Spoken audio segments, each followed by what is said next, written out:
En este video hablaremos de la distribución continua de carga. Una distribución continua de carga se define en este caso como un arreglo o una configuración de cargas o un sistema de cargas donde todas ellas van a encontrarse muy cercanas una de otras, es decir, muy juntas, o de otra manera la separación de ellas tiende prácticamente a cero.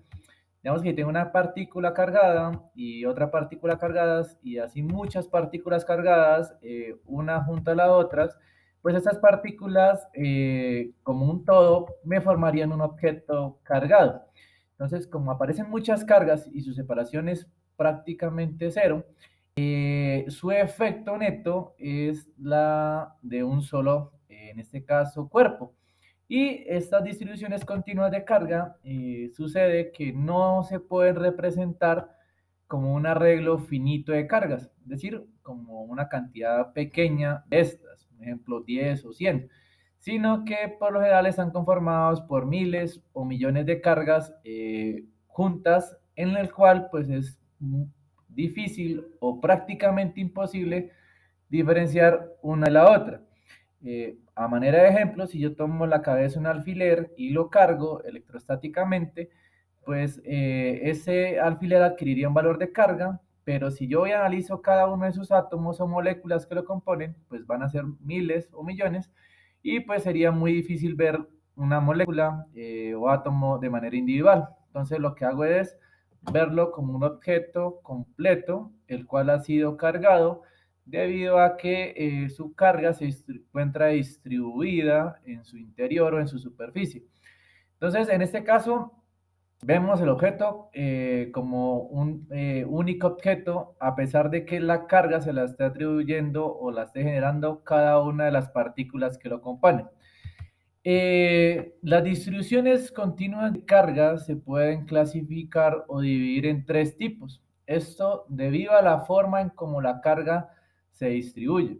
Entonces, una de ellas, en este caso, puede ser que las cargas se ordenen de tal manera que tengan una forma lineal, o sea, un arreglo lineal de carga. Otro tipo serían de tipo superficial, es decir, la carga se distribuye exclusivamente sobre la superficie de un objeto, o finalmente un arreglo volumétrico. Entonces, las lineales van a ser distribuciones en una dimensión, las superficiales, la carga se distribuyen en dos dimensiones, y las volumétricas cargas se distribuyen espacialmente en tres dimensiones. Ejemplo de esas distribuciones lineales de carga serían las siguientes.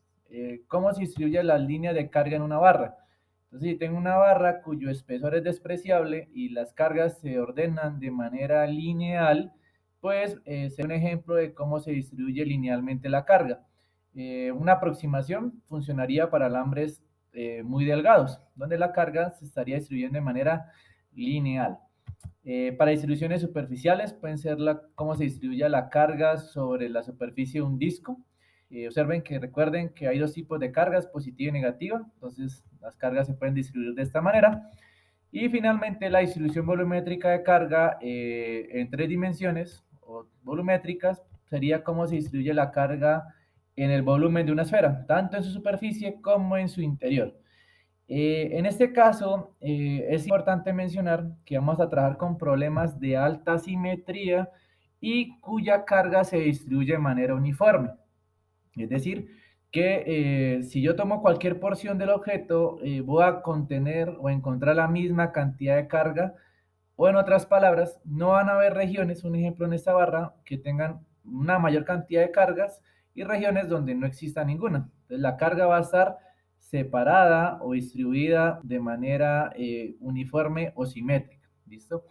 Y bueno, cuando me refiero a ultra alta simetría o buena simetría, es que vamos a trabajar con objetos cuya forma geométrica es sencilla de calcular. No vamos a calcular problemas por el momento de objetos con formas irregulares, como el de la primera imagen. Continuando, de estas distribuciones continuas de carga, podemos hablar de las densidades de carga. Es una magnitud física que nos relaciona la carga y la forma en cómo se distribuye. Entonces, en este caso, esas densidades de carga se definen matemáticamente como un cociente, en el cual vamos a dividir la carga sobre el tipo de distribución, ya sea lineal, superficial o volumétrica. Entonces, por ende, vamos a tener tres tipos de densidades. La primera densidad de la que vamos a hablar es la densidad de carga lineal, que se representa con la letra griega lambda. Esta densidad de carga lineal la podemos ver en este caso como la carga Q mayúscula, es decir, la carga total que se distribuye a lo largo de una línea de longitud L. Entonces, ejemplo, tengo una barra, su carga total Q se distribuye a lo largo de todo el volumen de la longitud, perdón, de dicha barra o dicho alambre. Y de esa manera, la densidad de carga lineal lambda va a ser igual a la carga total dividida sobre la longitud. Entonces, observen que este cociente de carga sobre longitud nos indicaría la densidad de carga lineal. Sus unidades en el sistema internacional son los coulomb sobre metro. ¿Listo? Observen que su relación de densidad se parece mucho a la densidad de masa, siguiendo con la analogía. El otro tipo de densidad de carga es la densidad de carga superficial. La vamos a representar con la letra griega sigma. Y bueno, a manera de ejemplo sería cuando la carga Q total de un objeto se distribuye sobre una superficie de área S. En este caso, la S mayúscula nos va a indicar la superficie o el área del objeto. Entonces, a manera de ejemplo, si yo tengo este bloque cuadrado, en este caso veo que la carga está distribuida exclusivamente sobre esta superficie, sobre el área de este cuadrado. Entonces, esa carga total se encuentra en esa superficie y puedo calcular o encontrar la densidad de carga superficial sigma, la cual tiene la misma estructura, es un cociente de la carga total sobre la superficie. Entonces miramos que lo que va a cambiar en las formulitas, en este caso es la forma en que se distribuye, es decir, sobre qué término dividido. En la lineal dividido sobre la longitud, en la superficial dividido sobre la superficie. Obviamente sus unidades van a cambiar. En este caso las unidades serían para la superficial los coulomb de la carga divididos sobre las unidades del área o de la superficie, que son los metros cuadrados. El último tipo de densidad de carga es la densidad de carga volumétrica, que se representa con la letra griega ρ. Y bueno, en este caso la carga Q va a estar distribuida sobre todo un volumen. Y bueno, la distribución o la densidad de carga volumétrica ρ va a ser igual a la carga total del objeto dividido sobre el volumen total del objeto.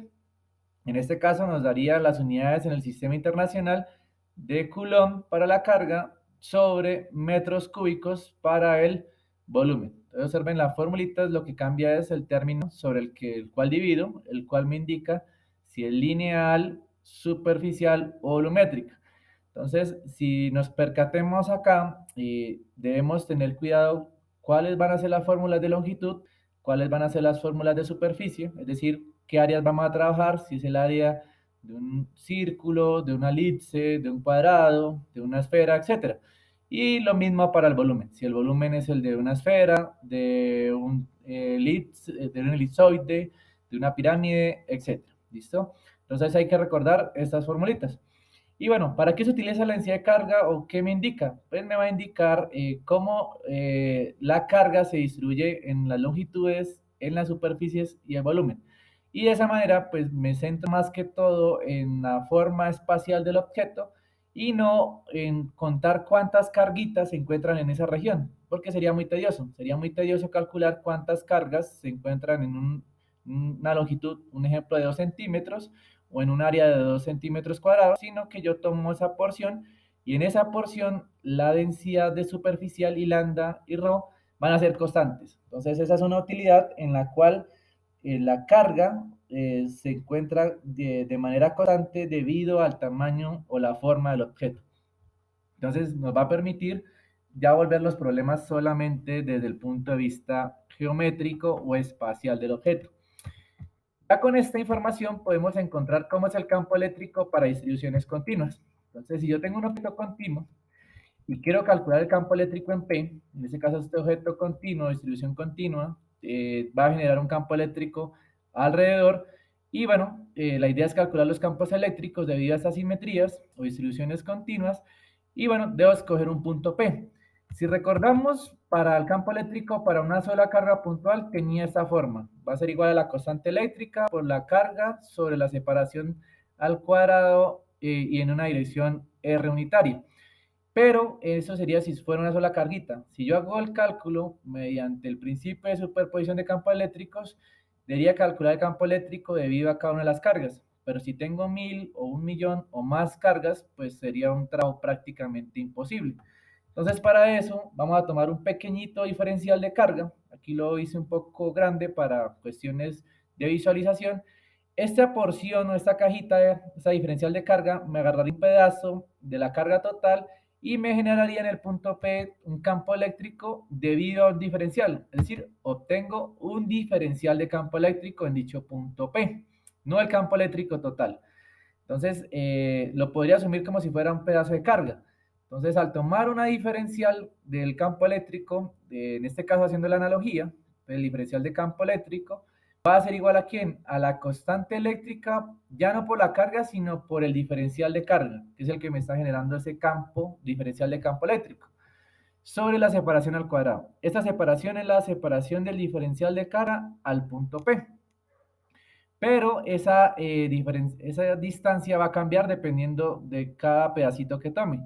Como yo quiero hacer campo eléctrico debido a todo el objeto, lo que voy a hacer es que este diferencial de campo eléctrico lo integro, tanto a la izquierda como a la derecha. Y encuentro una expresión para el campo eléctrico total, en el cual al integrar la diferencial me quedaría que es igual a la constante eléctrica por la integral del diferencial de cargas sobre la separación al cuadrado en dirección R del campo eléctrico total.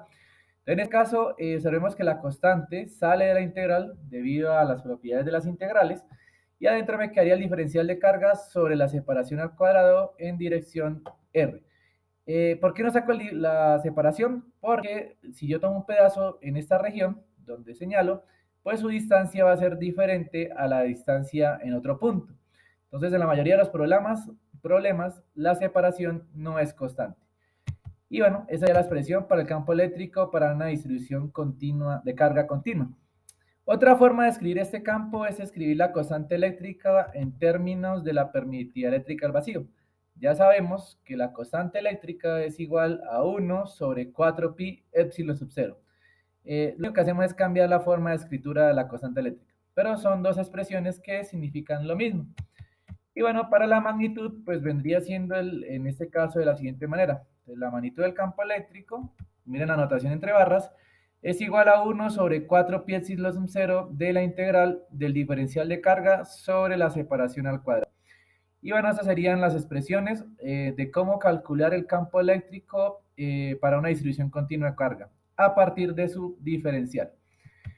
Y bueno, finalmente podemos utilizar la siguiente estrategia partiendo de la forma integral de campo eléctrico y sucede que en algunos casos, debido a la simetría o la forma en cómo se distribuye la carga, es conveniente definir esos diferenciales de carga en términos de las densidades de carga. Entonces ya conocemos que la densidad lineal de carga es igual a la carga total sobre la longitud.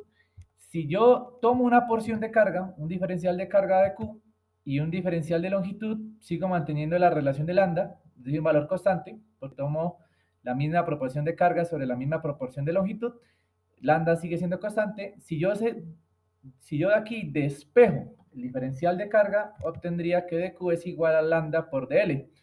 Y ya tengo una expresión del diferencial de carga ahora en términos de lambda, es decir, de la densidad lineal de carga. Entonces, el campo eléctrico es igual a 1 sobre 4 pi epsilon sub 0 de la integral de lambda por dl sobre la separación al cuadrado en dirección del vector unitario R. Y este campo eléctrico sería para una distribución lineal. ¿Para qué utilizo esto? Porque lambda es constante, lo puedo sacar de la integral y el problema se volvería netamente geométrico. De manera similar lo podemos hacer para densidad de carga superficial. El diferencial de carga sería sigma por el diferencial de superficie. Lo introduzco en la integral de campo eléctrico y encuentro el campo eléctrico para una distribución superficial. Y de manera similar lo hago para el campo eléctrico para una distribución volumétrica. Entonces